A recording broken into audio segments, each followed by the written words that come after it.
Aumentó el consumo de bebidas energizantes y también de tranquilizantes en adolescentes. Estos datos surgen de la última encuesta nacional sobre consumo de drogas, y para repasar algunos datos e interpretar alguna de esta información que brinda esta encuesta es que recibimos esta mañana a la socióloga Jessica Ramírez, integrante del Observatorio Uruguayo de Drogas. Bienvenida. Muchas gracias. Bueno, la semana pasada se conocieron los datos de esta encuesta. Antes de ingresar acá a la entrevista, yo te preguntaba, ¿se considera una droga las bebidas energizantes? Sí, en la medida que tiene un componente psicoactivo, que es la cafeína, y que lo tiene en un alto contenido, una alta proporción, sí se considera una droga. ¿Podrían los menores de edad consumir esas bebidas? ¿No tiene una afectación a la salud? Sí, la cafeína es un estimulante del sistema nervioso central, por lo tanto, en la etapa adolescente no está recomendado, no hay dosis segura, sí se maneja una dosis segura para adultos, pero no así para niños y adolescentes, por lo tanto, no deberían consumir ningún producto que tuviera cafeína u otros estimulantes. O sea, ni café ni mate, por ejemplo, no deben... Y bueno, sí, todo tiene diferentes proporciones, Claro. ¿no? El problema con las bebidas energizantes es que tiene una alta proporción, que lo combina con otros ingredientes como la guaraná, que también tiene cafeína, además tiene un alto componente de azúcar que también interactúa, ahí está, el azúcar que contiene una lata de las que normalmente se comercializan es el doble de la dosis diaria de azúcar recomendada, o sea, es Claro. mucho.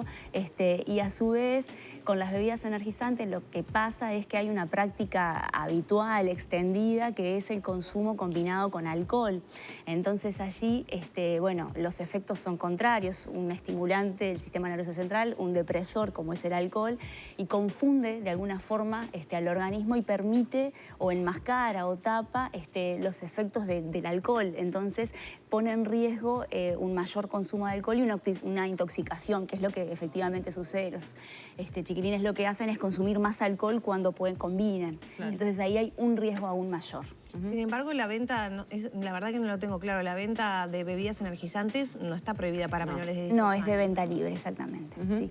Ahora, recién mencionabas el tema del alcohol y las cifras también preocupan en torno al consumo abusivo de jóvenes principalmente, que alcanza a un tercio prácticamente de 3 de cada 10, si no me equivoco, tuvieron problemas con el alcohol en los últimos 15 días. Me imagino que ya excede únicamente el fin de semana. Exactamente. Lo que sucede con el alcohol, desde que nosotros mantenemos estas mediciones continuas, cada 2 años estamos monitoreándolo desde el 2003, siempre se ha mantenido en un nivel bastante alto, muy extendido, no solo en la prevalencia, el consumo de aquellos que prueban o que consumen ocasionalmente, sino que también este problema que tú decías, que tiene que ver con ese patrón abusivo de consumo que se mide a partir de ingestas puntuales de cantidades que hacen que los chiquilines tengan más de 80 gramos de alcohol puro en sangre, lo cual es pasar el nivel de intoxicación. Y no solamente ocurre, o también tenemos datos respecto a que no son episodios aislados, sino que son parte de la práctica común, tal vez de los fines de semana, o sea, no les pasa una única vez en los últimos 15 días, sino que 7 de cada 10 dicen que han tenido más de una intoxicación. Entonces, sí ese se configura como el principal problema en la población adolescente. Incluso en los más chicos también, si bien... ¿Qué franja etaria abarca? Ahí está, nosotros estamos representando a todos los estudiantes escolarizados, bueno, sí, estudiantes, en edad media, de 13 a 17 años. Representamos a los adolescentes de 13 a 17 años de todo el país, tanto en liceos públicos como en colegios privados como en escuelas de educación técnica. En primer lugar, entonces, está el alcohol. En segundo lugar, están las bebidas energizantes. Exactamente. Sí. ¿Eso se mantiene a lo largo de los años, esa relación, o ha subido, digamos, ha evolucionado de alguna manera en los últimos años? Respecto al alcohol, sí, se mantiene y es la sustancia que siempre han elegido, la que siempre está más arriba en el consumo de esta población, como también lo está en la de los adultos, ¿no? Con respecto a bebidas energizantes, no se mantuvo, sino que por el contrario encontramos como un gran salto desde el 2018, que fue el último estudio, hasta este que hicimos el año pasado, en el segundo semestre, y eso sí sorprendió, porque en realidad el incremento fue de un 40%. Pasamos de una prevalencia de un 39 a un 54. Esto es, más de la mitad de los estudiantes dicen que consumen en el último año estas bebidas energizantes. Y además hay una puntualización que también es una novedad, tiene que ver con que el crecimiento fue mayor en los más chicos, en los menores de 15 años, que alcanza al nivel de los más altos. ¿Qué sucede con los patrones de consumo de drogas? Siempre van cambiando con la edad. A medida que van creciendo hay como mayores proporciones de estudiantes que consumen, de adolescentes que consumen. Con esta sustancia no sucede. Sucede que los más chicos ya tienen una prevalencia muy alta, igual a las de los más grandes. Ahora, esto es, no sé si dentro de las preguntas y la encuesta que se realiza le preguntan en qué momentos consuman estas bebidas energizantes, si es por un tema de estudio, si es para, no sé, los fines de semana, ¿en qué momento se consume? ¿Hay una explicación del por qué? No preguntamos el porqué de alcohol y otras sustancias, sí se preguntan las motivaciones por las cuales porque digo, se consumen. Si hay un salto tan grande, tal vez haya alguna explicación. Claro. En su momento había aparecido también un analgésico que tenía cafeína. Claro. Y bueno, yo recuerdo en mi etapa de estudiante muchos compañeros que tomaban eso para estudiar. Claro, o con mate. Y buscando el café. efecto estimulante. Claro, lógico, pero sí. por eso tenía una explicación entre comillas, por lo menos lo adjudicaban a eso. Claro.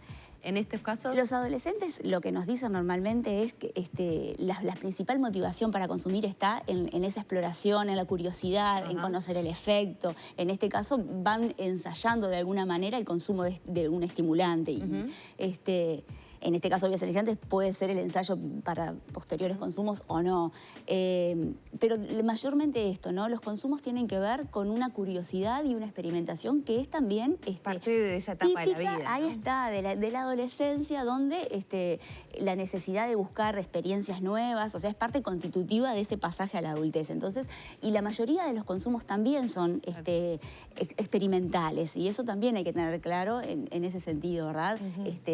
Muchos dejan de consumir, muchos tienen pocos consumos, 1 o 2 veces en el año, sobre todo con las sustancias, excluyendo el alcohol, como decíamos recién, que es ahí donde concentramos el mayor problema. No, pero yo le decía a Lore que hace un par de semanas tomé una bebida energizante, pero para probarla, porque me pareció rica, y estuve como con taquicardia toda la noche. Pero la tomé sola, sin alcohol, sin nada. Claro, sí, bueno, los digo, efectos si yo que tengo la edad que tengo, Claro. un adolescente que está, no sé, en pleno desarrollo, los efectos que puede tener también en ellos. Sí, es así. Parte de los efectos tiene que ver con el sistema cardiovascular, eso. exactamente. No preguntamos por los efectos del consumo específico, o sea, como a ver qué han sentido, eso no se incluye en el estudio. Jessica, en el tercer lugar de consumo está la marihuana. Exactamente. La marihuana que se mantuvo desde 2016 un consumo uniforme, no aumentó. Y ahí te quiero preguntar por el tema de la percepción del riesgo y esta discusión que está y que surge y resurge en cuanto a que pensar que no te hace nada, digamos que te derriba barreras para consumir algunas sustancias. ¿Eso se ve, por ejemplo, en el alcohol y en el caso de las bebidas energizantes también? Lo que nos pasa con la percepción del riesgo, con ese fenómeno, bueno, es que si bien es un factor que puede jugar a proteger o un factor de riesgo, de protección o de riesgo, entra en juego con un conjunto más de factores, ¿verdad? Nunca los consumos responden a una única causa, vamos a decir, sino que es el resultado de una interacción compleja de muchos factores. La percepción del riesgo entra en juego y particularmente, como vos decías, con el alcohol y las bebidas energizantes, como hay mucha naturalización, particularmente con el alcohol, cuando lo pones a jugar con los otros factores, como tiene, por ejemplo, involucramiento de los padres, permisividad, tolerancia social, etcétera, es un factor que juega un poquito más abajo. ¿Por qué? Por esto, porque hay mucha naturalización y hay mucha aceptación del consumo de alcohol por parte de los adolescentes. El mundo adulto permite que se consume, legitima y habilita, y ahí en esos padres es donde, en los hijos de los padres que son más permisivos, es donde más consumo se ve. Entonces, el factor de riesgo juega también se discrimina dependiendo de qué frecuencia. Por ejemplo, es distinto la percepción del riesgo del consumo frecuente que del consumo ocasional, es distinto por sustancia. Entonces, es algo como, en particular, difícil de hablar en forma aislada, vamos a decir. Si vos me preguntás por el consumo de marihuana y la percepción del riesgo, tampoco varió. Así como no cambió la prevalencia, la percepción del riesgo se ha mantenido constante en estos últimos tiempos también. Ahora, con todos estos datos, primero, comparativo con la última que se realizó, ¿preocupan esos datos? Y ya aprovecho a consultarte de qué manera se pueden volcar en una mejora de la situación actual que están atravesando estos jóvenes. Sí, bueno, nuestra función es esa, ¿no? Poder brindar esta evidencia sistemática cada cierto tiempo concreto para poder poner sobre la mesa nuevos datos que se tomen desde los decisores políticos en esa orientación, en esa evaluación, en ese rediseño de los planes y acciones.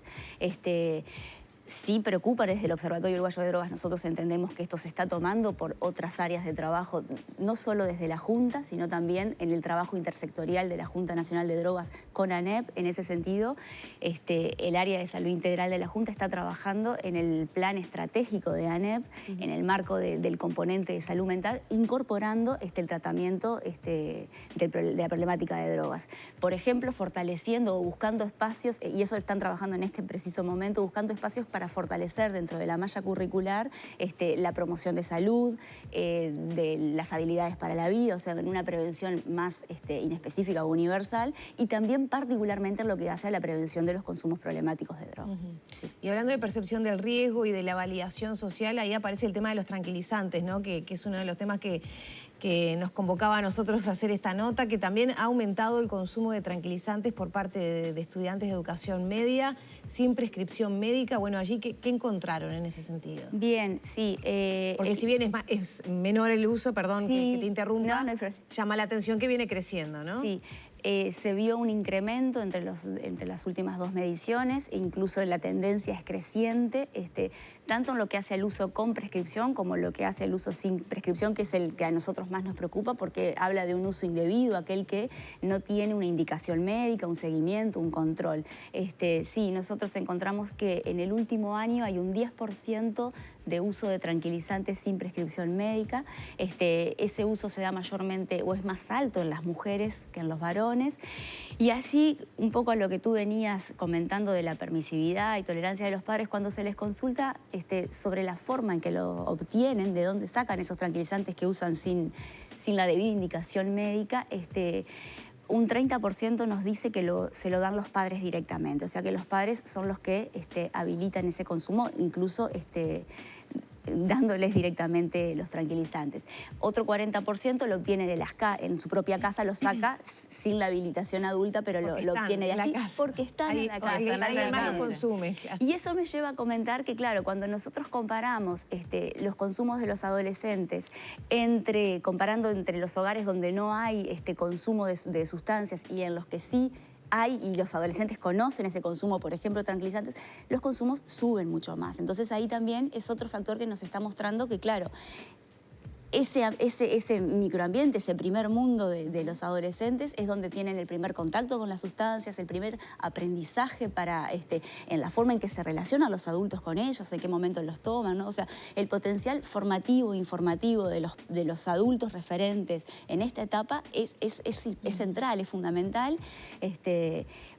Porque ahí puede jugar a habilitar, a legitimar o no, por el contrario, a poner límites, que es de lo más difícil, ¿verdad? Claro. Tener normas claras de conducta, poner límites y sobre todo sostenerlos. Claro, y en cuanto a esto que venís hablando de esta tendencia en el aumento de uso de tranquilizantes, en este contexto que vos describías, ¿cuánto tuvo que ver la pandemia? ¿Dio un saltito la pandemia? Bueno, todos sabemos situaciones emocionales más complicadas en esta etapa de la vida en particular, ¿no? Donde a veces a los adultos nos cuesta más contener por la naturaleza o las descoordinaciones que tenemos con la adolescencia, ¿no? Y esas dificultades que se le presentan a los adultos, ¿no? No sé si a los adolescentes para abordarlas. ¿Se vio un salto ahí con la pandemia?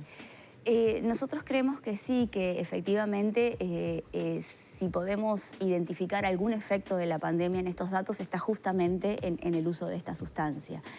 Incluso otros estudios que se hicieron durante la pandemia muestran que el mayor impacto está en el consumo de psicofármacos, tanto con como sin prescripción. Sí. Montevideo Interior, ¿hay una correlación? ¿Hay una diferencia? ¿Notan modificaciones en el consumo? No, en la mayoría de las sustancias no hay tanta diferencia, más o menos el comportamiento es similar. Sí, nos pasa, por ejemplo, en marihuana, el consumo es mayor entre los estudiantes de Montevideo. Tradicionalmente el consumo de alcohol fue mayor en el interior, ahora está mucho más parejo. Lo que sí se muestra a veces es que en el interior asumen algunas acciones de riesgo mayores que Montevideo bajo los efectos del alcohol. Por ejemplo, conducir bajo los efectos que capaz que acá no es tan elevado. O sea, como que allí se pueden ver algunas particularidades. Y comparativamente en la región, pienso Uruguay con la región, ¿tienen cifras comparativas? ¿Cómo estamos a nivel de adolescentes y consumos? Sí, hay cifras comparativas, particularmente nos estamos ahora mirando con Chile porque Argentina como que viene un poco retrasado en sus estudios y es bastante similar, o sea, venimos en los mismos niveles, incluso en algunas hay, por ejemplo, en marihuana es un poquito menor incluso en Uruguay que lo que es en Chile. Mira, y ya para terminar, otro de los datos particulares de esta encuesta fue el aumento del consumo de mujeres, ¿no? Que se emparejó al de los varones. ¿Qué interpretación hacen ustedes de estos datos? ¿Tiene que ver con un, no sé, deterioro de las mujeres o con esto del emparejamiento de derechos y digamos, de quiebre de barreras culturales? Cuando yo era adolescente, tomar del pico era mucho peor, por ejemplo, en una mujer que en un varón, ¿no? Y eso está cambiando. Sí, nosotros creemos que viene más por este lado. Efectivamente, en este estudio nosotros vemos por primera vez que las sustancias más consumidas en esta población, las 4 sustancias más consumidas, muestran una prevalencia del consumo mayor entre las mujeres que entre los varones. Siempre veíamos visto en tabaco y tranquilizantes, eso es en toda la serie histórica, pero ahora se suma marihuana y alcohol. Y creemos que sí, que es una manifestación más de otro conjunto de expresiones que están hablando de lo que tú decís, de esa creación y recreación en la definición de los roles de género, ¿verdad? Y que hay un desdibujamiento y que capaz que las mujeres están asumiendo algunos comportamientos de riesgo propios de la adolescencia que antes estaban más permitidos o menos sancionados a los varones y que ahora las mujeres también lo hacen, que de alguna forma también habla de un proceso de derribamiento de desigualdades, ¿no? De achicar desigualdades y bueno, es parte de un proceso que también tiene manifestaciones en otras áreas, como también la tienen drogas. Muchas gracias, Jessica. Que pasen bien. Gracias a ustedes. Cerramos por aquí entonces la entrevista. Ya son las 9 de la mañana, 40 minutos. Una temperatura que todavía está baja, pero algo subió, 5 grados.